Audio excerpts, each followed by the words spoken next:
सलाम वालेकुम दोस्तों। पंजाब के एक खुशहाल गांव जिसका नाम सुल्तानपुर था, उसके ऐन बीचों बीच एक पुरानी मगर बावकार हवेली खड़ी थी। ये हवेली ईंटों और चूने से बनी हुई जरूर थी, मगर उसकी दीवारों में वक्त की सांसें बसी हुई थीं। इसी हवेली में चौधरी हाजी अब्दुल रहमान अपने 3 बेटों के साथ रहते थे। गांव के लोग उन्हें इज्जत और अकीदत से हाजी साहब कहकर पुकारते थे। कोई खुशी हो या गम, कोई झगड़ा हो या मशवरा दरकार हो, सुल्तानपुर के लोग सीधा इसी हवेली का रुख करते थे। हाजी साहब का नाम आसपास के 10 गांवों में भी बड़े एहतराम से लिया जाता था। उनकी मूछें अब पूरी तरह सफ़ेद हो चुकी थीं, मगर उनकी आंखों में अब भी वही पुराना वकार झलकता था और आवाज़ में वही रौब था जो कभी उनकी जवानी की पहचान हुआ करता था। हाजी साहब के 3 बेटे थे, मगर तीनों की फितरत, सोच और ख्वाब एक दूसरे से बिल्कुल मुख्तलिफ थे। जैसे एक ही जमीन से उगने वाले 3 पौधे जिनकी शाखें अलग अलग सिमतों में फैल गई हों। सबसे बड़ा बेटा शेर अली था। जैसा उसका नाम वैसा ही उसका अंदाज। मजबूत जिस्म, चौड़ी छाती और मूंछों पर हमेशा ताव। उसका ज्यादातर वक्त अखाड़े में गुजरता, जहां वो पसीना बहाकर अपनी ताकत पर नाज करता। खेतीबाड़ी के काम से उसे सख्त नफरत थी। मिट्टी में हाथ डालना उसे अपनी शान के खिलाफ लगता था। उसके दिल में एक ही ख्वाब पल रहा था, शहर जाना, ताकत और इख्तियार हासिल करना, जेब में पैसा हो और नाम के साथ कोई बड़ा ओहदा जुड़ा हो। दूसरा बेटा करीम बख्श था। उसका जिस्म शायद शेर अली जैसा मजबूत न था, मगर दिमाग तेज और हिसाब किताब में माहिर था। वो खेत में हल चलाने के बजाय अनाज के भाव तोलने, नफा नुकसान जोड़ने और सूद के हिसाब लगाने में ज्यादा दिलचस्पी रखता था। उसे यकीन था कि खेती में सिर्फ मशक है, असल कमाई तो शहर की दुकानों और मंडियों में है। उसकी आंखों में हमेशा मुनाफे के ख्वाब तैरते रहते थे। तीसरा और सबसे छोटा बेटा रहमत अली था। सीधा साधा, कम गो और नरम दिल। गांव वाले उसे प्यार या कभी कभार मजाक में भोला भी कह देते थे, मगर उसकी सादगी में एक अजीब सी गहराई थी। रहमत अली को ना पर्द का शौक था, ना तिजारत का, ना पैसों का लालच। उसके लिए उसके खेत की मिट्टी ही सब कुछ थी। वो सुबह सूरज निकलने से पहले खेत पहुंच जाता, बैलों के गले पर हाथ फेरता, उनसे बातें करता और मिट्टी को यूं देखता जैसे वो कोई जिंदा हस्ती हो। एक शाम जब हवेली की बैठक में हुक्के की मध्यम गड़गड़ाहट गूंज रही थी, फिजा में एक अनजानी सी संजीदगी फैली हुई थी। इसी लम्हे शेर अली और करीम बख्श आकर हाजी साहब के सामने बैठ गए और बगैर किसी तमहीद के अपना फैसला सुना दिया। शेर अली ने भारी आवाज में कहा, अब्बा जान, अब हमसे ये जिंदगी नहीं निपटी। मैं शहर जाकर रुतबा कमाना चाहता हूं। मुझे मेरे हिस्से की नकद रकम चाहिए। करीम बख्श ने फौरन बात आगे बढ़ाई। हाँ अब्बा जान, खेती में अब रखा ही क्या है। खुश साली पड़े तो मरो, बारिश ज्यादा हो तो मरो। मैं शहर जाकर कपड़े की दुकान खोलूंगा। मुझे अम्मी जान के जेवरात और घर की जमा पूंजी में से मेरा हिस्सा दे दें। ये बातें सुनकर हाजी साहब का दिल जैसे एक लम्हे को बैठ सा गया। उन्होंने खामोशी से हुक्के की नली एक तरफ रख दी और नजर घुमाकर रहमत अली की तरफ देखा, जो कोने में बैठा अपनी लाठी पर तेल लगा रहा था। उसके चेहरे पर कोई बेचैनी न थी, बस वही खामोश ठहराव। हाजी साहब ने धीमी आवाज में पूछा, क्यों रे रहमत अली, तेरी क्या राय है? तेरे भाई तो घर तोड़ने पर तुले बैठे हैं। रहमत अली ने सर झुकाकर आहिस्तगी से जवाब दिया, अब्बा जान, बड़े भाई जो कह रहे हैं शायद ठीक ही हो। अगर उनका दिल यहां नहीं लगता तो जबरदस्ती रोककर क्या हासिल। आप उन्हें उनका हिस्सा दे दें। अगले दिन हाजी साहब ने गांव के चंद समझदार और मोत्तबर लोगों को बिठाया। फैसला पहले ही तय हो चुका था, बस बांटने का ऐलान बाकी था। शेर अली और करीम बख्श के चेहरों पर बेसब्री साफ झलक रही थी। शेर अली ने कहा, अब्बा जान के संदूक में जो नकद रुपए हैं वो मेरे हिस्से में आएंगे। करीम बख्श बोला, अम्मी जान के जेवरात और जो अनाज गोदामों में भरा है उसे बेचकर जो रकम आएगी वो मेरा हक है। पड़ोसियों में से किसी ने पूछा, और रहमत अली के हिस्से में क्या आएगा? शेर अली ने चालाकी भरी मुस्कुराहट के साथ जवाब दिया, रहमत अली तो किसान है, उसे खेत के सिवा आता ही क्या है। उसे हम गांव के बाहर वाली काली बंजर जमीन दे देंगे और साथ में बैल शाहजहां भी उसी का। ये सुनकर पड़ोसी एक दूसरे की तरफ देखने लगे। कानों में सरगोशियां होने लगी। वो काली बंजर जमीन पथरीली थी, जहां सालों से कोई फसल ठीक तरह उग न सकी थी और जिसे गांव वाले किस्मत की मारी जमीन कहा करते थे। कीकर के अलावा कुछ नहीं उगा था। ये जमीन बरसों से बेआरो मददगार पड़ी थी, ऐसी कि जिस पर किसी का दिल भी न ठहरता। उसकी मिट्टी में नमी का नामो निशान न था। पत्थर ऐसे जड़े हुए थे जैसे जमीन ने दानिस्तन अपने सीने को बंद कर लिया हो। गांव के बुजुर्ग उसे मनहूस टुकड़ा कहते थे और बच्चे उस तरफ जाने से भी कतराते थे। ये सरासर नाइंसाफी थी और ये बात वहां मौजूद हर शख्स के दिल में कांटे की तह चुभ गई। मगर रहमत अली ने ना एहतजाज किया, ना शिकवा, ना ही उसके चेहरे पर कोई मलाल आया। उसने बड़े सुकून से बस इतना कहा, मैं तो चाहता ही यही हूं कि मुझे वो जमीन मिले। उसके लहजे में ना तंज था, ना कमजोरी, बस एक अजीब सा इत्मीनान था। ये सुनकर महफिल में बैठे लोगों के पास बोलने को अल्फाज न बचे। किसी की हिम्मत न हुई कि उस फैसले पर सवाल उठाए। कुछ नजरें झुक गईं, कुछ दिलों में अफसोस उभरा, मगर जुबानें गुम रहीं। रहमत अली ने दिल ही दिल में सोचा कि भाइयों को खुश रहने दो। अगर उनका दिल शहर में लगता है तो लगने दो। मेरे पास मेरे हाथ पांव सलामत हैं, सांसें चल रही हैं और मेहनत करने का हौसला जिंदा है। मैं पत्थर का सीना चीर कर भी फसल उगा लूंगा। उस ख्याल के साथ उसके अंदर एक खामोश सी ताकत जाग उठी। यूं रहमत अली ने अंगूठा लगा दिया और बंटवारा मुकम्मल हो गया। कागजी लकीरों ने वो तकसीम कर दी जो बरसों एक ही छत के नीचे सांस ले रहे थे। शेर अली पैसे लेकर शहर चला गया, आंखों में ख्वाब और दिल में गुरूर लिए। करीम बख्श जेवरात समेटकर कस्बे की तरफ रवाना हुआ। उसके जहन में मंडियों का शोर और सिक्कों की खनक गूंज रही थी। और रहमत अली, वो अपने बूढ़े माँ बाप और उस काली बंजर जमीन के साथ गांव में ही रह गया।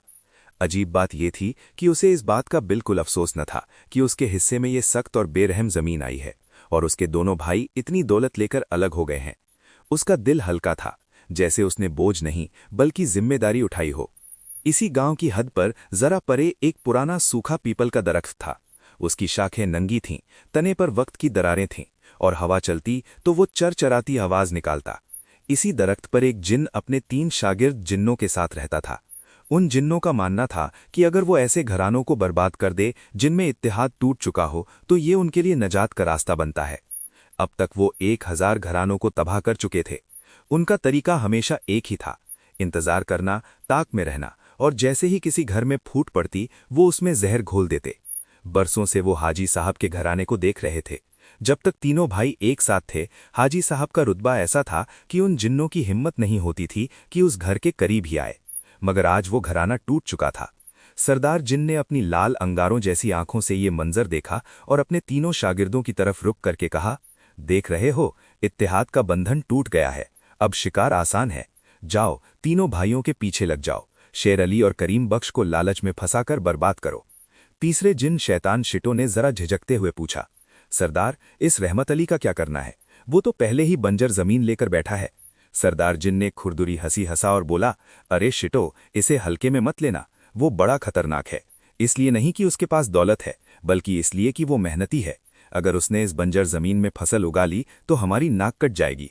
जाओ, उसकी खेती में ऐसी रुकावट डाल कि वो रोता हुआ गांव छोड़ दे। अगले दिन सूरज पूरी तरह निकला भी न था कि रहमत अली अपनी काली बंजर जमीन पर पहुंच गया। सुबह की हल्की सी ठंडक अभी फिजा में बाकी थी। उसके साथ उसका बूढ़ा बैल शाहजहां था, जिसकी सांसों में भी उम्र की थकन बोल रही थी, और कंधे पर उसका पुराना मगर वफादार हल रखा था। जमीन को देखकर यूं लगता था जैसे लोहे की कोई मोटी चादर बिछा दी गई हो। कीकर की कांटेदार झाड़ियां जगह जगह उगाई थीं और बड़े बड़े पत्थर ऐसे पड़े थे जैसे मुंह चिढ़ा रहे हों। उसने आसमान की तरफ हाथ जोड़े, जमीन को माथा टेका और बड़े एतमाद से बोला, ले भाई शाहजहां, अल्लाह का नाम ले और जोर लगा। इसी वक्त पीपल के सूखे दरख्त पर बैठा शैतान शिटो ये सब कुछ देख रहा था। उसकी आंखों में मक्कार चमक थी। वो मन ही मन हंसा और बड़बड़ाया, ओ अहमक किसान, तू क्या समझता है, इस जमीन पर खेती करना आसान है? अभी देख मैं तेरा क्या हाल करता हूं। जैसे ही रहमत अली ने कुदाल उठाई, शैतान शिटो ने अपना जादू चलाया। उसने हवा में एक मंत्र फूका जो नजर न आने के बावजूद अपना असर दिखा गया। अचानक रहमत अली के पेट में तेज मरोड़ उठने लगी। ऐसा दर्द जैसे किसी ने अंदर ही अंदर छुरी घूमती हो। उसकी पेशानी पर पसीना आ गया, सांस लम्हा भर को अटक सी गई। आम आदमी होता तो जमीन पर बैठ जाता या दर्द से करहाता हुआ घर की राह लेता, लेकिन रहमत अली तो देसी जट था। उसने दर्द महसूस किया, चेहरे पर थोड़ी शिकन आई, लेकिन काम नहीं रोका। उसने अपनी कमर पर बंधे हुए तहबंद को और कसकर बांधा, फिर मन ही मन बोला, मुझे लगता है पेट में कुछ गलत खाने पीने का असर है, पर काम के आगे कैसा दर्द। उसने मटके से 2 घूंट पानी पिया और दुगनी ताकत से कुदाल चलाने लगा। शैतान शिटो तो दांतों तले उंगली दबाकर बोला, अरे ये कैसा आदमी है, दर्द से तड़पने की जगह और जोर लगा रहा है। जब रहमत अली ने देखा कि कुदाल से काम धीरे धीरे हो रहा है तो उसने हल जोड़ने का फैसला किया। उसने शाहजहां के कंधे पर जुआ रखा और हल्की मूठ पकड़ी। शैतान शिटो को गुस्सा आ गया।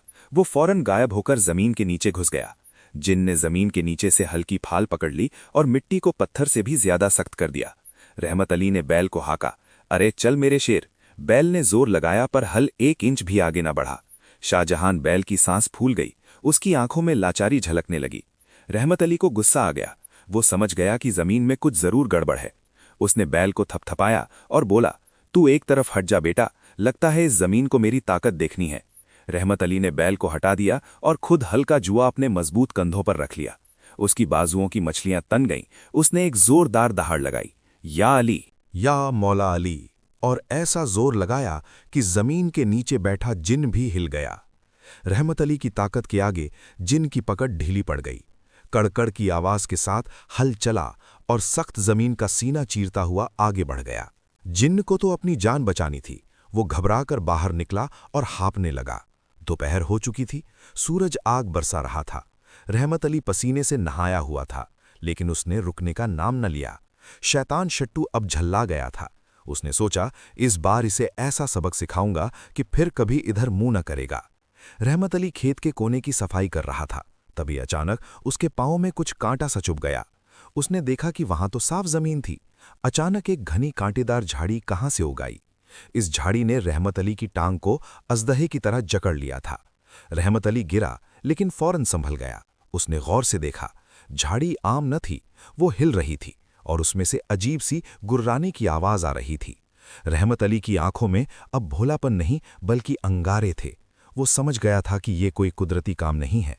उसने धाड़ते हुए कहा, अच्छा, तो अब पता चला कि मेरी जमीन में रोड़ा अटकाने वाला पत्थर नहीं बल्कि कोई शैतान है। आज मैं तुझे बताता हूं। रहमत अली ने ना तो कुल्हाड़ी उठाई और ना ही दरांती। उसने अपने दोनों हाथों से उस झाड़ी को तने समेत पकड़ लिया।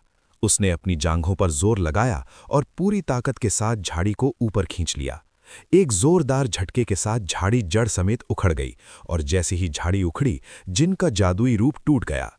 रहमत अली ने देखा कि उसके हाथों में झाड़ी नहीं बल्कि एक काले रंग का लाल आंखों वाला खौफनाक जिन लटक रहा है। जिन की गर्दन रहमत अली की लोहे जैसी मुट्ठी में कैद थी। जिन ने रहमत अली को डराने के लिए अपनी आंखें बड़ी कीं और खौफनाक आवाज निकाली, मुझे छोड़ दे ऐ इंसान, वरना मैं तुझे खा जाऊंगा। रहमत अली डरने की बजाय जोर से हंस पड़ा। उसने पास में रखी अपनी तेल पिलाई हुई भारी सी लाठी उठाई और कहने लगा, तू मुझे खाएगा? तुझे शर्म नहीं आती? सुबह से एक गरीब किसान को परेशान कर रहा है। पहले पेट में दर्द किया, फिर हल रोका और अब टांग पकड़ता है। आज अगर मैंने तेरा मिर्च मसाला नहीं बनाया तो मेरा नाम रहमत अली जट नहीं। रहमत अली ने आव देखा न दाव, जिन की पीठ पर लाठी रसीद दी। जिन चीखा, अरे बाप रे, मर गया। रहमत अली ने दूसरी लाठी मारी। जिन जो खुद को बहुत ताकतवर समझता था, रहमत अली की लाठी और उसके गुस्से के आगे भीगी बिल्ली बन गया। उसे समझ आ गया था कि उसने गलत आदमी से पंगा ले लिया। वो गिड़गिड़ाने लगा, चौधरी मुझे मत मार, मुझसे बड़ी गलती हो गई, मुझे माफ कर दे माई बाप। रहमत अली ने लाठी हवा में रोकी और जिन को गर्दन से पकड़कर अपनी आंखों के सामने लाया। उसकी मूछें फड़क रही थीं। रहमत अली बोला, माफ कर दूं? तूने मेरा पूरा दिन खराब कर दिया। अब बता, तू सीधी तरह मानेगा या तेरी और सेवा पानी करूं? खेत के बीचों बीच दोपहर की धूप में एक आम किसान ने गैब की ताकतों को अपनी बाजू की कुवत और हिम्मत से घुटनों के बल पर ला दिया था। दोपहर की चिलचिलाती धूप में रहमत अली ने शैतान शट्टों को अपनी मूंछों के सामने ऐसे पकड़ रखा था जैसे बिल्ली चूहे को पकड़ती है। जिन्ना थर-थर कांप रहा था। उसके काले जिस्म पर रहमत अली की लाठी के निशान साफ दिखाई दे रहे थे। जिन हाथ जोड़कर गिड़गिड़ाया, चौधरी साहब, मेरी जान बख्श दो, मैं तो बस अपने सरदार के कहने पर आया हूं, मुझे छोड़ दो, मैं 7 जन्मों तक इस खेत की तरफ मुंह भी नहीं करूंगा। रहमत अली ने अपनी आंखें तिरछी की और बोला, नहीं भाई, इतनी आसानी से नहीं जाने दूंगा। तूने मेरा पूरा दिन खराब किया है। मेरी मेहनत का जो नुकसान हुआ है उसकी भरपाई कौन करेगा? तेरा सरदार। जिन ने लालच देने की खूब कोशिश की। मैं तुझे बहुत सारा सोना दे सकता हूं, खजाना ला सकता हूं, बस मुझे छोड़ दे। रहमत अली हंसा और बोला, बेअक्ल जिन्ना, सोना खाने से मेरी भूख नहीं मिटेगी। भूख मिटाने के लिए तो मुझे अनाज पैदा करना पड़ेगा, और जट की असली दौलत उसकी जमीन और फसल होती है। अगर तुझे जाना है तो मेरी एक शर्त माननी पड़ेगी। जिन ने जल्दी से कहा, मंजूर है, मुझे आपकी हर शर्त मंजूर है, जो कहोगे वो करूंगा। रहमत अली ने उसे जमीन पर पटका और अपने खेत की तरफ इशारा करते हुए बोला, देख, ये पूरी जमीन पत्थरों से भरी पड़ी है, मुझे ये बिल्कुल मक्खन जैसी चाहिए। और सुन, हल चलाने में मेरे बैल को तकलीफ होती है, इसलिए आज से तू मेरा बैल बनेगा। जब तक इस खेत में फसल लहलहा नहीं जाती तू मेरा गुलाम रहेगा।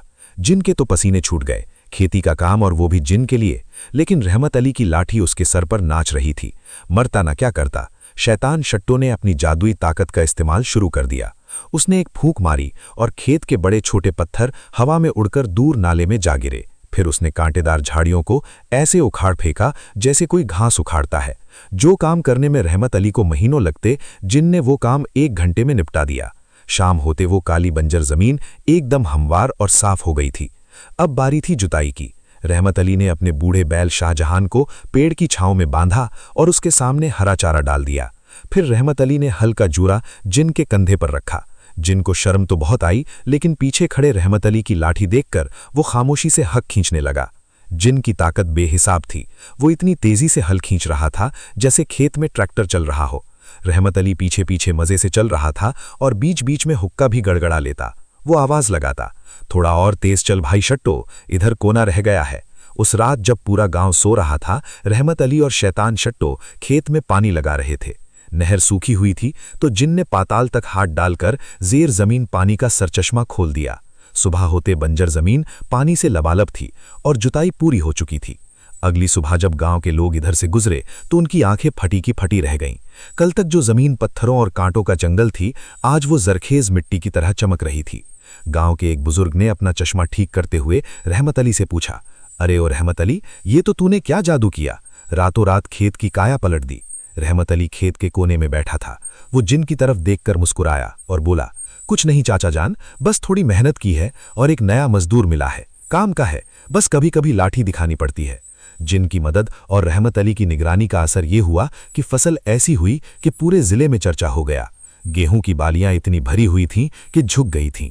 जब फसल काटने का वक्त आया तो रहमत अली ने जिन से कहा, ले भाई, अब कटाई भी कर दे। जिन ने हवा बनकर रातों रात सारी फसल काट दी, अनाज को बोरियों में भर दिया। रहमत अली ने अनाज मंडी में बेचा और खूब पैसा कमाया।